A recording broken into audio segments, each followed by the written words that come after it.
Hi guys, it's Emily from Nobel Novels and welcome to today's video. This is my books for the winter. So, I love doing these seasonal books. I've got 9 books to show you, 3 contemporary, 3 historical fiction and 3 just a bit different. But I am pre-filming way in advance and I've just had a manic shopping trip with Charlie. I'm running super late, so I will be showing you all the books, giving you a brief idea. Maybe you might see some Christmassy ones, probably. I'm not going to go all about the Christmas ones because we've obviously got winter for me is December, January and February. So I will read 3 books of these per month. So I will be hit and missy about which ones. Some of them are very obvious which ones, but I'll talk about that in a time. Let me know. I'm going to do, because I would like, yes, anyway, I'll decide that in a second. But yeah, let me show you the books. So, the first one will be an obvious January pick, and this is the Lucy Diamond book, The Year of Taking Chances. I thought, start the new year, we're going to see what New Year plans everyone's got. So this, I thought, I've saved this for January, and it's start of it is on New Year's Eve, so I may literally start this on New Year's Day. And Gemma and Spencer Bailey are throwing a housewarming party. There's music, dancing, champagne and all their best friends under one roof. It's going to be a night to remember. Also at the party is Caitlin, who's returned to the village to pack up her much missed mum's house and trying to figure out what to do with her life. Saffron, a PR executive who's keeping a secret no amount of spin can change. The 3 women bond over Gemma's dodgy cocktails and fortune cookies and vow to make this year the best one yet. I'm hoping 2024 is going to be a good year. So I thought this would be a perfect way to start the year.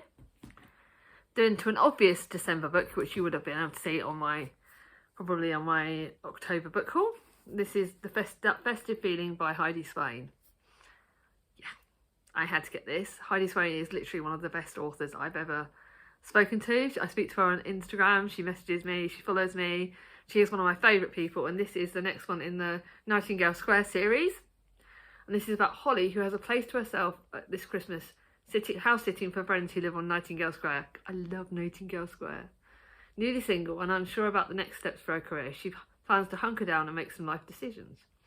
Also on early morning walks around a nearby lake, she bumps into May, who's new to the area, and has a dapper dash on Monty. Quickly, the firm friendship blossoms. Then Holly meets Bear, a rather large and rather attractive man, at the local pub and the rescue centre. The community comes together. It's off. I love this series. I love Heidi Swain's writing. I cannot flipping wait to read this in December. Then to another one that can be read. This is going to be a February one, so I've got all 3 contemporaries for. And this is, I know this is like, it's cold outside, but February it probably will still be winter, to be honest. And this is about, if you come to Dublin in 10 years' time, I'll be there to meet you. Oh God, this is one of those ones about, Christmas miracles. So I don't know, maybe I might get to read 2 in December. I don't know whether this will be a February or December one, or whether I've just randomly picked another one. It was going to be read over the winter, it just might have to be 2 books, 2 contemporaries for December. And it's about these people that meet in the bustling December crowds. Nora meets is the lady character, and then she, after meeting on a blissful holiday but knowing they had to part, a boy named Andrew, she made a promise, and then if they're both single on Christmas Eve in 10 years' time, they will meet under the clock on Grafton Square Street in Dublin. Nora has no idea if he'll remember, and she goes, oh my God, this could potentially kill me, but it looks really good. So yeah, and the author's called Emily Bell. Emily, gotta read it, gotta support an Emily. Then to my middle grade, and I decided to read a book that I think looks a bit wintry, and this is The City of Stolen Magic by Nazanin Ahmed Patka. And this is The City of Lost Stolen Magic. Look how wintry. It's got a scarf, looks a bit wintry. It's set in India in 1855. It's under the British rule, and all across the land, Indian magic is being stamped out. I do not want to know too much about this, but it's all to do with like, more terrifying still, people born with magic being snatched from their homes, and rumours that they've been taken across the sea to England with a powerful and sinister company. Oh my God, this looks really, really good. Don't know when I'll read it, but it's a winter book. Let's see what I think. It's my stunning edition that I bought from Waterstones. Is it wrong that I know the staff at Waterstones way too well and they all know me now? They know my name. It's scary. I don't care. Then to a book that Charlie got me, which I don't know if it's wintry, but it's one I want to read over the winter. It's a book that my sister gave me, Charlie gave me. It's The Maid by Nina Prose. I've heard mixed things. Charlie wasn't 100% on it, but I've got like a little card on it as well. And Molly's the maid, and she's all alone in the world, a nobody. She's used to being invisible in a job at the Regency Hotel, plumping pillows and wiping away the grime. But Molly is thrown into the spotlight when she discovers an infamous guest, Mr. Black, is very dead in his bed. And it's about truth, and it's just a stunning, stunning book. It's like a thrillery mystery. But Charlie gave it to me, and it looks so pretty. And I got a thing about pretty books. I'm just checking if it's one of Charlie's signed ones, that she doesn't realise she's given me a signed one. It isn't, but it looks stunning. It's a mysterious-y kind of one. January or February. I kind of just feel like it. I don't know why. Don't know why. It's not necessarily wintry, but it kind of looks the green wintry. What do you reckon? Do you think I get away with it? It looks quite good. Then, on a random one, I decided to add a book in honour of Alice from the Alice and the Giant Bookshelf. I decided to read Agatha Christie next year. This is going to be either January or February again.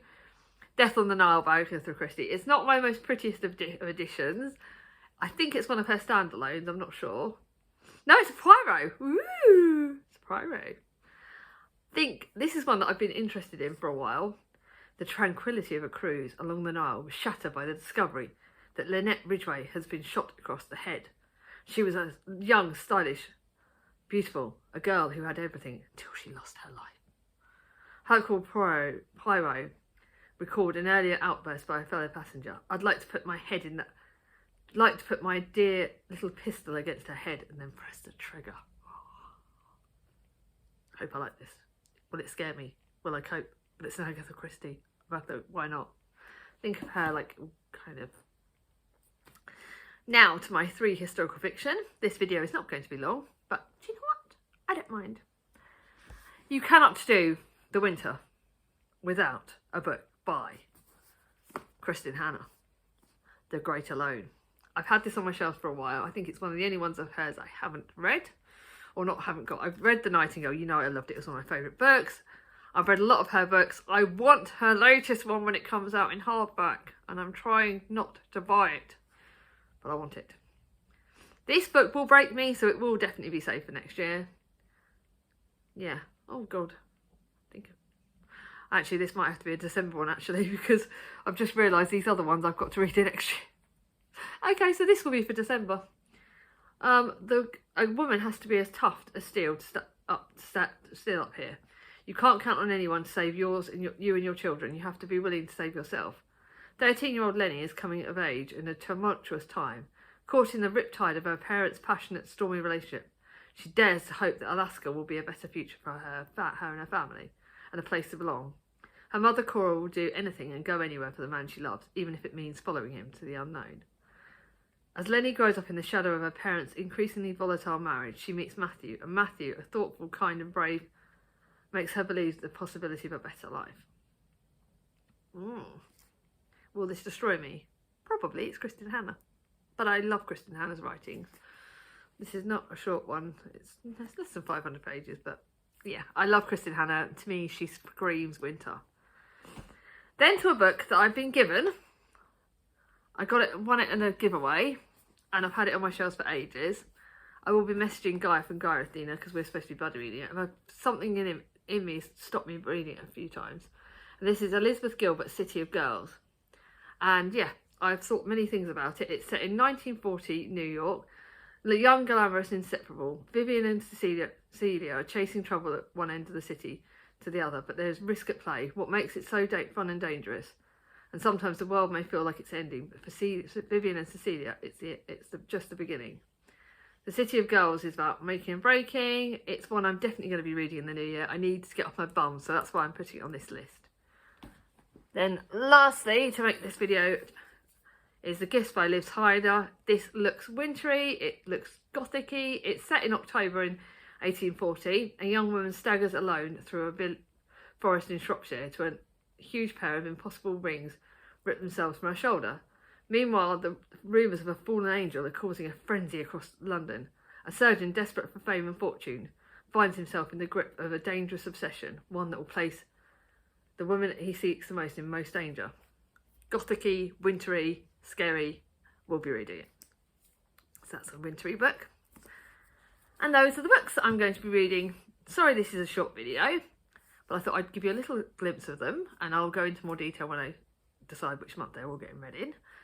But they are wintry, so if you got to the end of this video, do a winter emoji, winter weather emoji in the background. If you like this video, give it a thumbs up. If you're new to my channel, not subscribe, ring on my ding-a-ling, and I'll see you all soon. Bye bye.